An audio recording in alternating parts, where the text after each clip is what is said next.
We had to celebrate this happy day, for your brother was dead, and he has come back to life. He was lost, but now he is found. You guys, I think that we have to learn to value and celebrate and love comeback stories.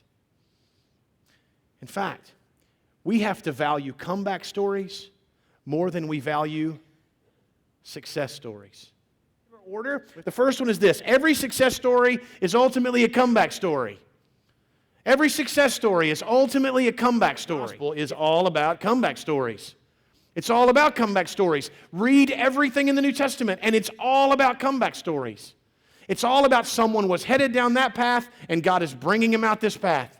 Somebody made those choices, and they should have given them this bad reaction, but God saved him from that and gave him something else. The most important words in the entire New Testament are words like grace and mercy and redemption, which means that the entire New Testament is about comeback stories. Use that story. The third thing is this. If we value comeback stories, if we do, then we will think less about what someone deserves and more about what Christ has done. Let's keep going. If we're going to value comeback stories, then I love this one. This one's important, small town folks, okay? If we value comeback stories, then a person's mistakes will not be the first thing that we think about them when we think about them. Let's just be honest. We live in a small town. If you've lived here long, you know what it's like. Somebody goes, do you know Joe? He lives down on so-and-so way, and the answer is, yeah, he got fired last year, didn't he? Is he the guy that got divorced right after he had that affair with Jenny? Is he the guy that got in that fight down at the bar the other night? And is he that guy? For whatever reason, so many people, that's what they remember about somebody, is their darkest hour, their worst moment, their lowest thought. But church, if we're going to value comeback stories, then we will not know somebody by their worst moment. And it will not be the first thing we think about when we think about them. I'm not suggesting that we forget broken moments, and I'm not suggesting that we ignore it and pretty please pretend like nobody ever does anything wrong. That's not what I mean at all. But I am suggesting that I hope you don't know me by my worst moment, and I'm going to not know you by your worst. How about that? Because I want to value comeback stories. Again, the story is not how far you got away from God. The story is that while you were far away from God, God died for you to bring you close to Him. That's the comeback story. That's your story. That's the story that matters.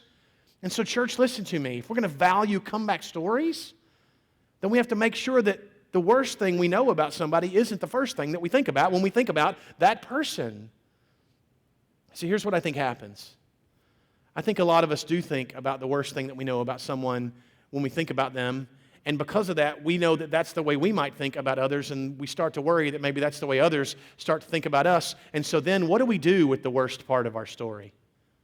What do we do? What do we do with the worst, darkest moment of our life? What do we do with our greatest insecurity and our biggest sin? What do we do with that part of our story, that part of our comeback story? What do we do? I can tell you what we do. We make for darn sure nobody else knows about it. We hide it away and do everything we can to keep it safe. Because we're afraid that if others knew about it, then every time they think about us, that's the first thing they would think about. We don't want to be defined by it. That's an issue of trust with us. And so, church, and this is countercultural. I'm not pointing the finger at the Potter's house. I'm saying this is West Kentucky. It's a small town. This is the challenge that we face. And if we want to be countercultural, you want to really challenge our culture and the world we live in, then let's challenge this one. Let's value comeback stories so much that we don't think about the worst thing we know about somebody the first time we think about that person. Success. Number 6. I told you I had 10. We're halfway there, okay? Number 6 is this. We will know the whole person and their story. We'll know the whole person and their story. The whole person and their story. Here's what I mean. When someone among us has a struggle or a moment or a difficult time, here's what happens. A lot of people know that part of the story, but they don't know the whole person. And they get really, really focused on, well, that's the alcoholic, isn't it? Or she did that, or he did that, or they made that, whatever. And they know about that part of the story, but they don't know the whole person. If you want to disciple somebody, care about somebody, love somebody, then you got to be willing to get close enough to that person to know the whole person, not just know that choice, that mistake, that decision, that moment in their story. Here's what I have learned, though.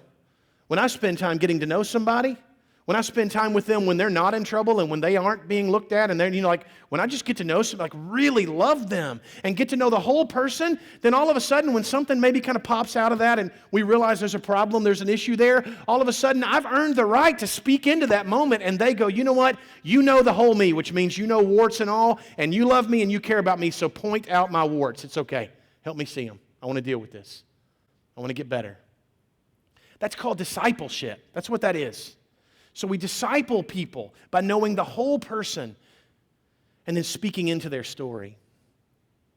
If we value comeback stories more so than we do success stories, then we will know the whole person and not just a part of their story.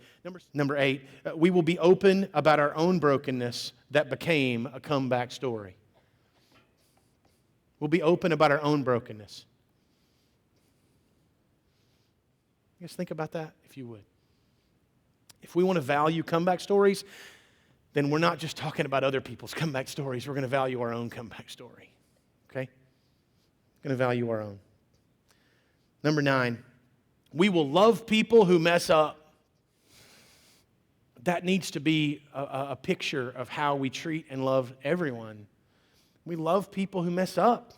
See, doesn't mean you're okay with their mess up. Doesn't mean you're okay with being stepped on or pushed around or done wrong. It does mean that you love them. You love them. You see, we will love people who mess up. If we want to value comeback stories, we have no choice. We have to love mess ups. We have to. And then let's get to the final reality. Number 10 is this. We will never forget that we are the mess ups. We will never, ever forget. We will never, ever forget that we are mess-ups. Here's what I mean. Just a second ago, point number 9, I said we will love people who are messed up, and some of you thought I wasn't talking about you. You were like, it's so nice that our church takes in the messed up people. So good that our church has 8 or 10 messed up people. No, we're all messed up. I'm the biggest one of the bunch. Okay? We're messed up. We are. And we're not success stories, we're comeback stories. Okay? We're not righteous, religious people. We are redeemed, broken people. And in the process, even our name, the Potter's House, is intended to say that we're broken pots that God breaks down and remakes and uses for value. That's what the whole point of the visual is. I want to never, ever, ever, ever forget that we are messed up.